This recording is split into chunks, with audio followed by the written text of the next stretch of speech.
bisa nggak sih Pak mention satu kasus yang bikin Bapak tuh geleng-geleng kepala gitu, kayak ada ternyata kasus kayak gini yang bikin Bapak nggak lupa selama mungkin pas Bapak ngejabat jadi jaksa dulu, ada nggak sih Pak? Jiwasraya. Halo semuanya, kami dari kelompok 2. Perkenalkan, nama saya Sania Nidi Hawani dan teman saya Kristiana Sindabuta, saya Aura Wakandari Surya, saya Neta Brenda Mandono, dan saya Joana Lubira. Kami akan menjelaskan hasil tugas proyek kami pada mata kuliah Etika Bisnis dan Profesi dengan judul Mengurai Pelanggaran Etika dan Gagalnya Good Corporate Governance pada Studi Kasus Jiwasraya. Untuk penjelasan mengenai studi kasus lebih lanjut, yuk simak video kami.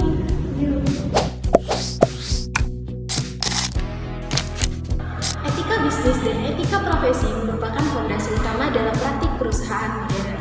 Dalam industri keuangan, penerapan etika menjadi sangat krusial karena perusahaan mengelola dana masyarakat dan memiliki tanggung jawab besar terhadap kesejahteraan publik.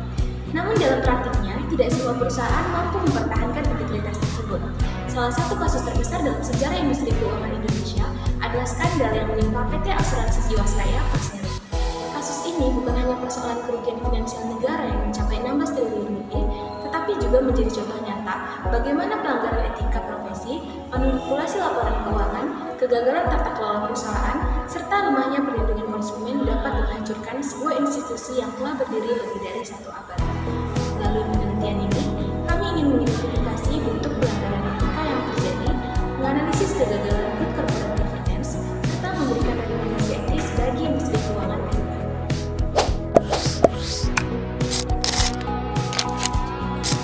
PT Asuransi Jiwasraya merupakan perusahaan asuransi jiwa milik negara yang berdiri sejak tahun 1859. Sebagai BUMN, perusahaan ini memiliki tanggung jawab besar dalam mengelola dana pemegang polis dan menjaga stabilitas industri asuransi nasional. Permasalahan mulai terlihat sejak tahun 2006 sampai 2007 ketika laporan keuangan mendapatkan opini disclaimer dari BPK. Kondisi keuangan perusahaan sebenarnya sudah mengalami tekanan serius, namun tidak juga segera diperbaiki. Untuk menutup defisit, Jiwasraya meluncurkan produk yang bernama JS Saving Plan dengan imbal hasil tinggi, yaitu 9 hingga 13% per tahun. Produk ini menarik banyak nasabah karena menawarkan keuntungan di atas rata-rata pasar. Namun, dana tersebut diinvestasikan ke saham-saham beresiko tinggi dan berkualitas rendah. Bahkan, terjadi praktik manipulasi laporan keuangan atau window dressing untuk menampilkan kondisi perusahaan seolah-olah sehat. Pada tahun 2018, Jiwasraya gagal membayar klaim sebesar 802 miliar. Investigasi lebih lanjut mengungkap adanya praktik korupsi, konflik kepentingan, hingga skema Ponzi yang menyebabkan kerugian negara mencapai sekitar 16,8 triliun. Akhirnya, izin usaha Jiwasraya dicabut dan dilakukan restrukturisasi melalui IFG Live.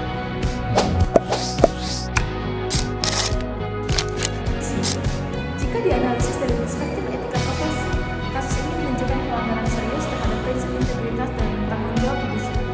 Yang pertama, manajer investasi yang seharusnya mengelola dana dengan prinsip kehati-hatian justru mengarahkan investasi ke instrumen berisiko tinggi demi kepentingan tertentu. Manipulasi laporan keuangan juga merupakan pelanggaran berat terhadap kode etik profesi akuntansi. Yang kedua, dari sisi good corporate governance, hampir seluruh prinsip BCG dilanggar, mulai dari transparansi, akuntabilitas, tanggung jawab, independensi, dan kewajaran. Yang ketiga, Dewan Komisaris tidak menjalankan fungsi pengawasan secara efektif. Mekanisme pengendalian risiko juga tidak berjalan dengan baik. Akibatnya, penyimpangan berlangsung selama bertahun-tahun tanpa koreksi internal yang memadai. Nah, kasus ini menunjukkan bahwa tanpa tata kelola yang kuat, perusahaan sangat rentan terhadap praktik fraud dan penyalahgunaan wewenang.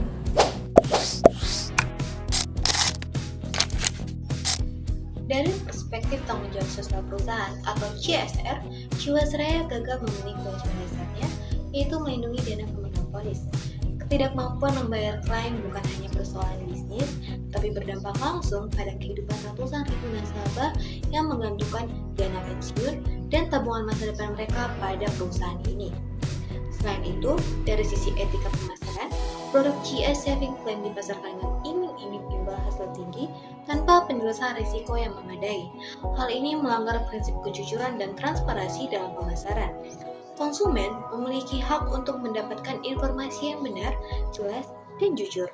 Namun dalam kasus ini, terdapat asimetri informasi yang merugikan nasabah. Dampaknya bukan hanya kerugian finansial, tetapi juga turunnya tingkat kepercayaan masyarakat terhadap industri asuransi secara keseluruhan.